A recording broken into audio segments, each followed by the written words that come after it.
Unfortunately इनमें से एक सील को अरबी लैंग्वेज आती थी, तो उस सील ने दिमाग लगाया और ताला की से विस्पर करते हुए अरबी एक्सेंट में खालिद का नाम 2 बार पुकारा, खालिद खालिद, और खालिद ने झांक के देख लिया। जैसे ही उसने दीवार से झांक के देखा वैसे ही सील ने उसे भी निपटा दिया। इसने बच्चों को सिक्योर किया और फर्दर सेकंड फ्लोर की तरफ मूव करने लगे। यहाँ आगे बढ़ने से पहले ये बिल्कुल भी मत भूलना कि इस पूरे कंपाउंड को सिक्योर करने के लिए इस मोमेंट पर मेन बिल्डिंग के ऊपर भी और गेस्ट हाउस के ऊपर भी स्नाइपर्स मौजूद है। नेपच्यून स्फीयर की पाकिस्तानियों को बिल्कुल भी खबर नहीं थी और ये जोखिम भरा मिशन बिना पाकिस्तानी गवर्नमेंट को इन्फॉर्म किए ही एग्जीक्यूट हो रहा था। लेकिन at the same time Americans को और सील्स को ये डर था कि अगर पाकिस्तानी आर्मी को इस मिशन के बारे में कुछ भी पता चलता है तो वो ओसामा के कंपाउंड तक पहुँच के कोई न कोई स्टेप तो जरूर ही लेंगे। सील्स ने कंपाउंड पर नजर रखी हुई थी और सिर्फ इतना ही नहीं, ऐसी किसी अनहोनी के लिए जहाँ से ये सील्स टीम आई थी, यानी कि जलालाबाद अफगानिस्तान में अमेरिका का वो बेस जहाँ वो चिनूक हेलीकॉप्टर से स्टैंड बाय पर खड़े हुए थे, उनमें भी already 79 commandos, extra fuel, reinforcement और बहुत सारा हथियार बैकअप के लिए रेडी रखा हुआ था। सील्स टीम जैसे ही सेकंड फ्लोर पर पहुंचती है तो देखती है कि ओसामा बिन लादेन अपनी दोनों बीवियों के पीछे छुपने की कोशिश कर रहा था और सील्स टीम की तरफ उनको धकेल रहा था। यहाँ उसकी बीवियां भी गोली ना चलाने की गुहार कर रही थी, लेकिन in a snap of moment seals ने मौका मिलते ही हेडशॉट लिया और 2 गोलियां ओसामा के सिर में दाग दी। गोली लगते ही ओसामा बिन लादेन चित्त पड़ा हुआ था। ओसामा की ये हालत देख उसकी बीवियां उसके मृत शरीर से लिपट जाती हैं। सील टीम आगे बढ़ते हुए ये कंफर्म करने की कोशिश करती है कि ये ओसामा बिन लादेन ही थी।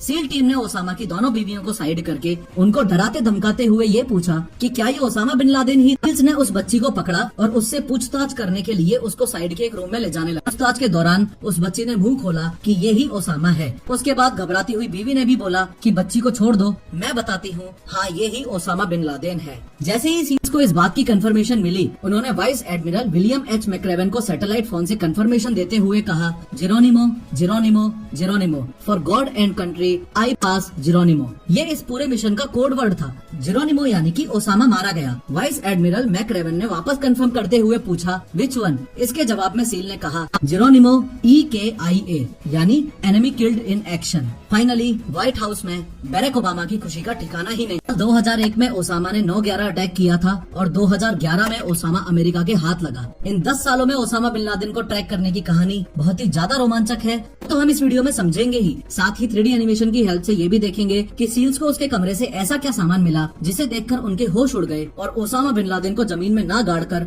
समुद्र में ही क्यों दफनाया गया। आज से 67 साल पहले 1957 की है। सऊदी अरेबिया की जो कैपिटल है, जो वहाँ की सबसे बड़ी सिटी भी है, जिसको लोग रियाद नाम से जानते हैं, जहाँ मक्का मदीना भी स्थित है, वहाँ 10 मार्च 1957 को जन्म होता है ओसामा बिन लादेन का। ओसामा बिन लादेन के पिता ने टोटल 22 शादियाँ की थी और उसके 54 बच्चे थे। ओसामा बिन लादेन उन 54 में से 17वें नंबर का बच्चा था। टोटल 22 में से ओसामा बिन लादेन की माँ ये थी और इसका नाम था आलिया। यहाँ मैं इसकी माँ का इसलिए जिक्र कर रहा हूँ क्योंकि ओसामा के मरने के बाद इनका एक इंटरव्यू वायरल हुआ था जिसमें इन्होंने क्लेम किया था कि कॉलेज से पहले ओसामा बहुत शरीफ और धार्मिक स्वभाव का लड़का, इन कॉलेज में जाकर ही वो गलत संगत की वजह से बिगड़ा। जिस ओसामा को पूरी दुनिया एक खूंखार टेररिस्ट के नाम से जानती है, ये देखो उस बंदे का एक ये रूप भी है। ये ग्रीन ड्रेस वाला ओसामा बिन लादेन ही है। खैर, रियाद में रहते हुए ही ओसामा ने अपनी इनिशियल पढ़ाई पूरी की। आगे की पढ़ाई के लिए वो किंग अब्दुल अजीज यूनिवर्सिटी नामक एक कॉलेज में एंट्री ले लेता है। वहाँ से सिविल इंजीनियरिंग की डिग्री लेता है और वहीं उसकी मुलाकात होती है उसके कुछ ऐसे दोस्तों से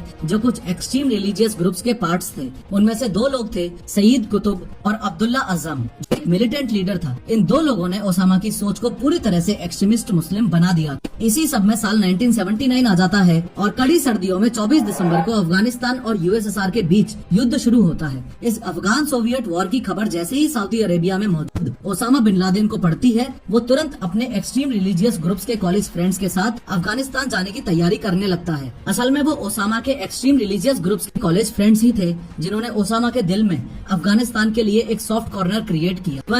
अलकायदा का मीनिंग भी होता है द बेस। खैर, ओसामा बिन लादेन अफगानिस्तान को USSR से बचाने के लिए और अफगानिस्तान की मदद करने के लिए वहाँ रिक्रूटमेंट्स करने लगता है और डायरेक्टली एंड इनडायरेक्टली वहाँ जो मुजाहिदीन थे यानी USSR के खिलाफ लड़ने वाले अफगानिस्तान में जो ग्रुप्स थे उनकी मदद करने लगता है। ओसामा अलकायदा में लोगों को भर्ती उनके फिजिकल बेसिस पर नहीं बल्कि उनके इमोशनल क्वेश्चन और जिहादिस्ट सोच के बेसिस पर किया करता था। अब ये अफगान सोवियत वॉर करीबन 10 साल चला। 15 फरवरी 1989 को ये ये वॉर खत्म 1989 में अफगान सोवियत वॉर खत्म होने से जस्ट एक साल पहले यानी कि साल 1988 में जन्म होता है उस ऑर्गेनाइजेशन का जिसका पिछले कई सालों से ओसामा बिन लादेन सपना देख रहा था और वो एक तरीके से उसका ड्रीम प्रोजेक्ट था। जिस आतंकवादी संगठन की हम बात कर रहे हैं वो है अल कायदा। अब अल कायदा बनने के सिर्फ 2 साल बाद यानी कि साल 1990 में इराक ओसामा बिन लादेन के अपने देश सऊदी अरेबिया पर हमला कर देता है। जैसे ही सऊदी अरेबिया पर हमला हुआ तो सपोर्ट के लिए उसके पास 2 ऑप्शंस थे। सबसे पहला ऑप्शन तो ये था कि वो इराक से अपने आप को बचाने के लिए अमेरिका की मदद ले। कहने का मतलब ये है कि जैसे ही ओसामा बिन लादेन को पता चला कि सद्दाम हुसैन ने सऊदी पर हमला कर दिया है तो उसने सऊदी गवर्नमेंट से गुजारिश करी कि देखो इराक को मुंह तोड़ जवाब देने के लिए मेरे पास अपनी खुद की एक ऑर्गेनाइजेशन है अल कायदा। इराक से लड़ने का और सऊदी की मदद करने का ये मौका आप मुझे दो और मैं सफल रहूं। सब देख ओसामा बिन लादेन के तन बदन में आग लग गई और वो जगह जगह पर सऊदी किंग फाहद को क्रिटिसाइज करने लगा। असलियत तो ये थी कि ओसामा अमेरिका के वेस्टर्न कल्चर से बहुत नफरत करता था। वो बिल्कुल भी नहीं चाहता था कि अमेरिका इस गल्फ वॉर में सऊदी की मदद करे, अमेरिका और सऊदी के रिलेशंस अच्छे हों और अमेरिकन वेस्टर्न कल्चर किसी भी तरीके से सऊदी में आए। लेकिन जब सऊदी का इंक्लिनेशन ओसामा को अमेरिका की तरफ दिखा तब साल 1990 के आसपास ये पहली बार ही था जब ओसामा बिन लादेन को अमेरिका एक दुश्मन के रूप में नजर आने लगा। ताकत दिखाने के लिए अगले 9 सालों में 1992 से 2001 के बीच ओसामा बिन लादेन 5 अलग अलग अटैक्स अमेरिका को क्षति पहुंचाने के लिए करता है। सबसे पहला अटैक वो साल 1992 में करता है। ये अटैक उसने अमेरिका में नहीं बल्कि यमन में किया था। असल में मिडिल ईस्ट में एक कंट्री है यमन, उसमें एक शहर है एडन, उसमें एक गोल्ड मोहर नाम का होटल है। एक ट्रेनिंग के चलते कुछ यूएस मरीन सोल्जर्स इस होटल में ठहरे हुए थे। इन्हीं यूएस सोल्जर्स की जान लेने के लिए अल कायदा ने सबसे पहला अटैक इसी होटल में करवाया था। दुख की बात यह है कि उनकी जगह उस बॉम्ब ब्लास्ट में बेचारे 2 इनोसेंट सिटीजन्स को जान गंवानी पड़ी थी। न्यूयॉर्क के वर्ल्ड ट्रेड सेंटर की पार्किंग में उसने बॉम्ब अटैक करवाया। इस अटैक में 6 लोग मारे गए और हजारों लोग जख्मी हुए थे। ऐसा तो है नहीं कि 2 अटैक्स करके ओसामा का मकसद पूरा हो गया हो। उसने अच्छे से प्लान करके 5 साल बाद 1998 में 2 यूएस एम्बेसीज में और अटैक करवाया, यानी कि एक बार फिर से अमेरिका के बाहर अटैक करवाया जो कि टैंजानिया और केन्या में स्थित थी। इस अटैक में 224 लोग मारे गए जिनमें से सिर्फ 12 ही अमेरिकन थे। बाकी के लोग जो मारे गए वो वहाँ के लोकल्स थे। चौंकाने वाली बात यह है कि इस अटैक में टोटल 4500 लोग घायल भी हुए। अमेरिका के साथ अपनी दुश्मनी को जारी रखते हुए चौथा हमला उसने 2 साल बाद साल 2000 में किया। ये वाला हमला ओसामा ने जमीन पर नहीं बल्कि पानी में किया था। इस हमले में उसने यूएस नेवी के एक शिप पर जो उनका गाइडेड मिसाइल डिस्ट्रॉयर था उस पर बॉम्ब अटैक किया था, स्पेसिफिकली उस टाइम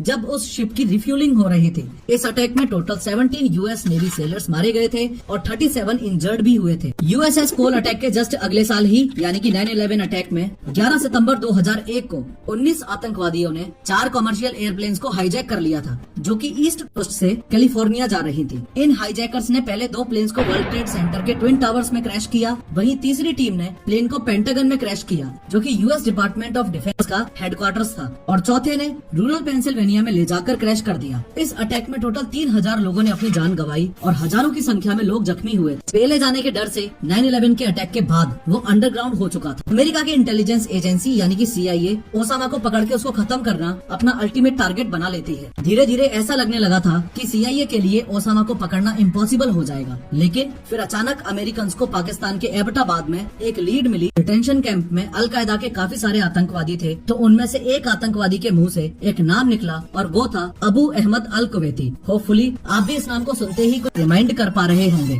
बिल्कुल सही, हाँ वही बंदा जिसकी अभी हमने थोड़ी देर पहले ही बात की थी, जिसको सील्स ने गेस्ट हाउस में बंद दरवाजे के थ्रू गोलियों से भून दिया था, जो कि ओसामा का पाकिस्तानी कुरियर था और उसका राइट हैंड भी। एक के बाद एक सारे पजल के पीसेस अपने आप जुड़ने लगे और CIA को फाइनली उस लोकेशन या उस कंपाउंड का पता चल गया जहां पॉसिबली कुछ % चांसेस थे कि उसका जानी दुश्मन बैठा हो। और CIA की इंफॉर्मेशन के हिसाब से ये कंपाउंड साल 2004 में बना। इससे पहले कि CIA यहाँ ऑपरेशन करने के लिए कोई स्टेप ले, उसे ये भी पता चलना चाहिए कि ओसामा बिन लादेन सच में इस घर में रहता भी है कि नहीं। तो ओसामा की प्रेजेंस का पता लगाने के लिए CIA ने इस कंपाउंड की रेकी करना शुरू कर दी। अच्छे से नजर रखने के लिए और 24 घंटे प्रॉपर ऑब्जर्वेशन के लिए CIA ने एबटाबाद में घर ही ले लिया। कुछ मेजर ऑब्जर्वेशंस में से एक ये बहुत इंपॉर्टेंट पॉइंट था कि अबू अहमद जब भी बाहर से आता तो गेस्ट हाउस तक ही रुक जाता था और यहाँ ही रहता था, मेन बिल्डिंग तक वो कभी जाता ही नहीं था। तो CIA को एक शक ये भी हुआ कि कहीं ऐसा तो नहीं कि मेन बिल्डिंग में ओसामा रहता है और अबू अहमद उसकी रक्षा के लिए गेस्ट हाउस में रहता है। दूसरा शक CIA को ये हुआ कि इस लोकेलिटी के बाकी के घरों के कंपैरिजन में इस कंपाउंड की दीवारों की लंबाई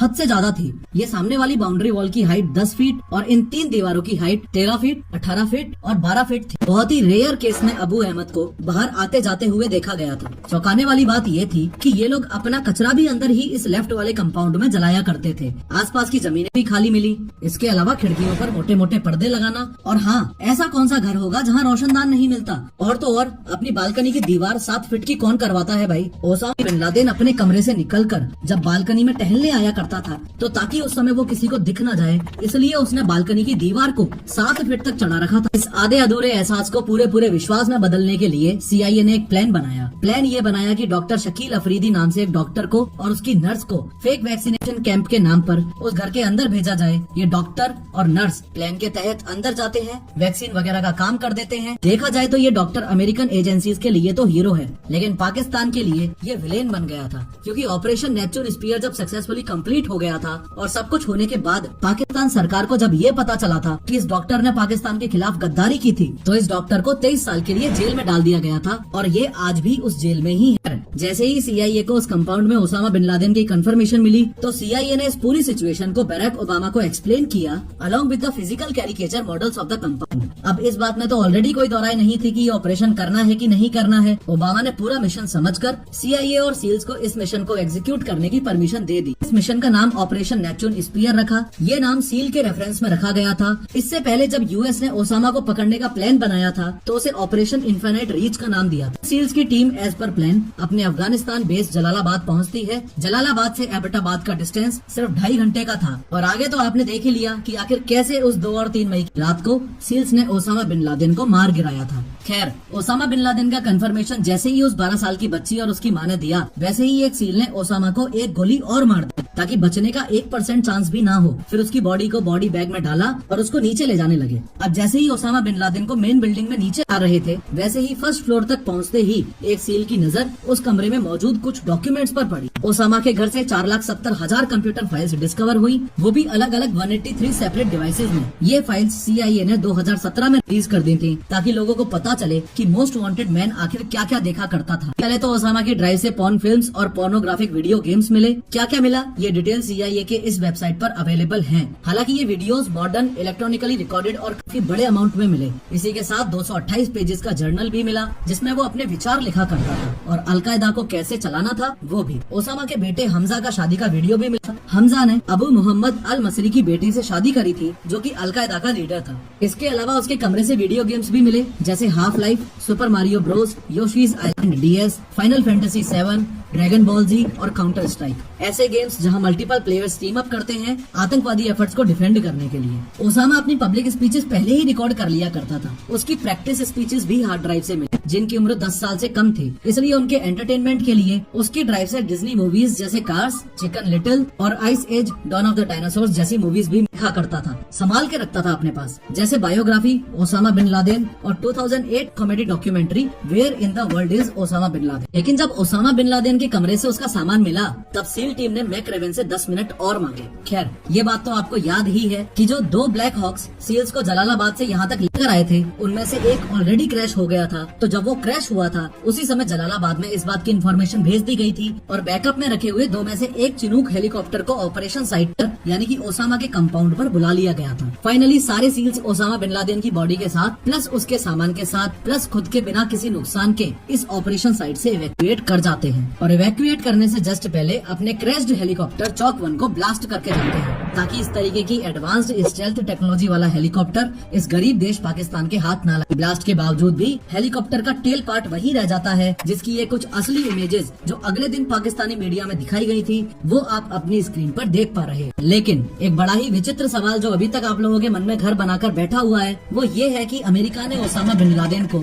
जमीन में ना दफनाकर आखिर समुद्र में ही क्यों दफनाया। ऐसे वैसे इंसान की बॉडी होती तो बात अलग थी, लेकिन ये बॉडी थी ओसामा बिन लादेन की, इसलिए US को काफी तरह से सोचना पड़ा। एक तरीका था क्रिमेशन का, यानी कि जलाने का। इससे ओसामा की बॉडी किसी के हाथ नहीं आ पाती, क्योंकि जल जाने पर कुछ बचेगा ही नहीं, और जब कुछ बचेगा ही नहीं तो लोगों के पास मेमोरियलाइज करने के लायक भी कुछ नहीं बचेगा। लेकिन क्रिमेशन यानी कि बॉडी को जलाना इस्लाम में इलीगल है। यूएस ने एक बात सोच रखी थी कि बिना किसी के रिलीजियस थॉट्स को हर्ट करे हमें इसकी बॉडी ठिकाने लगानी होगी, ताकि किसी के पास कुछ बोलने के लिए बचे ही ना। दूसरा ऑप्शन था बेरियल का, यानी कि दफन करने का। अब इस केस में यूएस ने सोचा कि इसे जहाँ से पकड़ा है वहीं बरी किया जाए। तो अफगानिस्तान की बात करें तो शायद अफगानिस्तान एक बार के लिए मान भी जाएगा, क्योंकि किसी जमाने में ओसामा वहाँ का हीरो था। लेकिन अब वहाँ यूएस अलाइंड गवर्नमेंट बन गई थी, जो कि ओसामा के सपोर्टर से लगातार लड़ रही थी। ऐसे में उसे अफगानिस्तान में दफनाना सही नहीं। यूएस के पास उसे समुद्र में बरी करने के अलावा और कोई ऑप्शन नहीं दिख रहा था। इसलिए उसे यूएसएस कार्ल विंसन में ले जाया गया, जो कि एक यूएस एयरक्राफ्ट कैरियर है, और इस्लामिक रिलीजन के अकॉर्डिंग